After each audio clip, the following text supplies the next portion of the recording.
প্রথম 109টা দেখাচ্ছি। হ্যাঁ, 109 নম্বর রুম। মানে এই যে প্লাজাতে এসে এই রুমের কিন্তু চাহিদা বিশাল, সবাই এখানেই থাকতে চায়।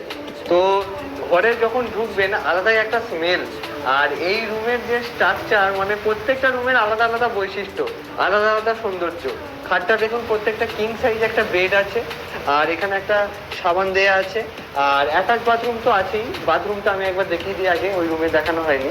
প্রত্যেকটা রুমে এরকম নিট অ্যান্ড ক্লিন বাথরুম থাকবে। দেখুন, বড় একটা বেসিন আছে, আয়না আছে, এদিকে গিজার আছে, কোমর সিস্টেম, ওয়েস্টার্ন সিস্টেম আছে, মানে কত সুন্দর ব্যবস্থা। এটা কিন্তু পুরো ব্ল্যাকের উপর, একবারে পুরো ব্ল্যাক। এই রুমে, প্রত্যেকটা রুমে আলাদা আলাদা শ্রীকৃষ্ণের আলাদা আলাদা একটা কাহিনী অনুযায়ী ছবি দেওয়া আছে। এখানে আমাদের হোটেলে টোটাল ধরো 17টা রুম আছে। 17টা রুমের মধ্যে 17টা রুমে ছবি রাখা আছে। আচ্ছা, 17টা রুমে 17টা ছবি আছে, রাধাকৃষ্ণের সাথে সখীগুলো আছে। হ্যাঁ হ্যাঁ, 17টা রুমে 17 রকম ড্রেস আছে। আরে না, সেটাই তো দেখছি আমি। একদম বেডটা দেখো, একদম নদীর মুখ করে রাখা। একদম একদম, মানে এখানে শুয়ে শুয়ে শুয়ে জাস্ট পর্দাটা এমন সরাবে। ওরে না না, ওপেন ব্যালকনি এটা। কি লাগছে পুরো এই রুমটা দেখুন। মানে এই যে বেডটা, এখানে শোবেন, আর শুয়ে শুয়ে এখান থেকে মানে ভিউটা, গঙ্গার যে ভিউটা সেটা পাবেন। আর এটা নিশ্চয়ই খোলা যাবে, এটা একদম খোলা যাবে পুরোটা। মানে এসির হাওয়া যদি আপনি নাও খান, মানে গঙ্গার হাওয়াই আপনার মন ভরিয়ে দেবে। ঠিক যখন সিকিম গেছিলাম, তখন এরকম একটা রুমে ছিলাম যেখানে শুয়ে শুয়েই কাঞ্চনজঙ্ঘা দেখা যাচ্ছিল। এটাও আমার সেই রুমের মানে মনে পড়ে গেল। এখানে যখন আপনি থাকবেন, শুয়ে শুয়েই কত সুন্দর ভিউটা আসছে দেখুন। এটা অপূর্ব অপূর্ব। রিভার ভিউ প্লাস হচ্ছে আপনাদের পুল ভিউ। পুল ভিউ, এই কারণের জন্যই হয়তো এত ডিমান্ড এটা। হ্যাঁ, 109 নম্বর রুম, এটা মনে রাখবেন আপনারা। নম্বর তো দেখলাম, আর একটা যেটা 111 এর কথা বললে সেটা একবার দেখি। একদম 109 এর সামনে হচ্ছে 111 নম্বর রুম। হ্যাঁ, দেখি রুমটা দেখো। বাহ, মানে এগুলো আর নতুন করে কি বলবো, প্রত্যেকটা রুমে আপনারা নিজেরাই দেখতে পাচ্ছেন। মানে কি বলবো, অপূর্ব সুন্দর। আর এদিকটাও কি ভিউ আছে? একদম। ওরে বাপরে বাপরে বাপ, খোলো দেখি, কাজটা খোলো দেখি, যাই। আচ্ছা, 17টা রুমে 17টাই কি এসি নাকি নন এসি, এরকম ব্যাপার আছে? 17টা এসি আছে। 17টা এসি আছে। এবার যে এসি নেবে না নেবে, আছে হ্যাঁ। নন এসি নেবে।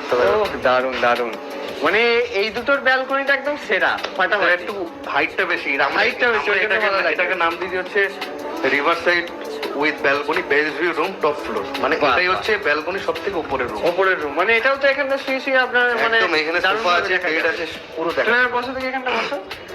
আর এই রুমটা বেশিরভাগ কাপলরা পছন্দ করে, কারণ এই রুমের সাইজটা দেখতে পাচ্ছ খুব সুন্দর। এখানে হচ্ছে বার্থডে সেলিব্রেশন যারা করে তাদের জন্য এই রুমটা বেস্ট। বৃষ্টি পড়লে তো কোনো কথাই নেই, আরো সুন্দর লাগে। আরেকটা রুম দেখাচ্ছি যেটা কাপলরা খুব পছন্দ করে, 112 নম্বর রুম।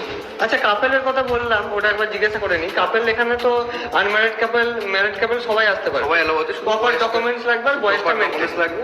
মেয়েদের 18 প্লাস আর ছেলেদের 21 প্লাস। হ্যাঁ, ওকে, চলো। এই রুমটা 112 নম্বর রুম। একদম এই রুমটা কাপলরা খুব পছন্দ করে। স্পেসিয়াস আছে জায়গাটা। আরে এটাতে কিন্তু খাটের যে বিছানা সেগুলো কিন্তু আবার লাইটের যে সিস্টেম সেটাও কিন্তু একটু আলাদা আলাদা। আর ঘরে ঢুকেই যে ছবিটা, সেটাও কিন্তু রাধাকৃষ্ণের যে ড্রেস, প্রত্যেকটা আমি দেখছি আলাদা আলাদা। আর এই রুমটা দেখছো পাইন উড টাইপসের, একদম পাইন উড, একটু হিল টাইপসের এরিয়া পাওয়া যায়। ঠিক ঠিক ঠিক, আমি পাহাড়ে গিয়েও এরকম টাইপের দেখেছি। পরেও কি রুম আছে নাকি? এইবার হচ্ছে প্রাইম রুম, যেগুলো ভিভিআইপি রুম, সেই রুমগুলো তোমাদেরকে দেখাবো। ওরে বাবা, এটা মানে আরো ডিলাক্স সব থেকে। হ্যাঁ, এটাকে আমরা বলি ভিভিআইপি প্রিমিয়াম রুম। ওরে, থার্ড ফ্লোরে? এটা হচ্ছে থার্ড ফ্লোরে। মানে এগুলো প্রিমিয়াম কোয়ালিটির রুম, এগুলো সব প্রিমিয়াম কোয়ালিটি ভিভিআইপি রুম। আচ্ছা, এটা এখানে নন ব্যালকনি, এটা হচ্ছে নন রিভার সাইড, কিন্তু এটাতে গঙ্গার ভিউ পাওয়া যায়। এটা থেকেও পাওয়া যায় গঙ্গার ভিউটা পাওয়া যায়। ঠিক আছে, চলো। এটা হচ্ছে 114 নম্বর। 14 নম্বর রুম, চলো দেখি। বাহ, ওয়াও। আচ্ছা, এখনো লাইট নিশ্চয়ই আছে ঘরে। বাহ বাহ, ও লাইটটা যখন ছিল না তখন একটা আলাদা ভিউ, যখন জ্বালানো তখন একটা আলাদা ভিউ। ওপরটা কত সুন্দর একটা ডিজাইন করা আছে, আর এদিকেও নিশ্চয়ই ভিউটা মানে একটা পাওয়া যাবে। এখান থেকে গঙ্গার ভিউটা পাওয়া যায়, নবদ্বীপ ঘাটটা দেখা যায় এখান থেকে। বাহ, মানে প্রত্যেকটা রুমে মোটামুটি ভিউ আছেই। হ্যাঁ, বাহ, প্রত্যেকটা বাথরুমে কিন্তু গিজারটা আছে। এখানে আয়নাটা এখনো বোধহয় লাগানো হবে।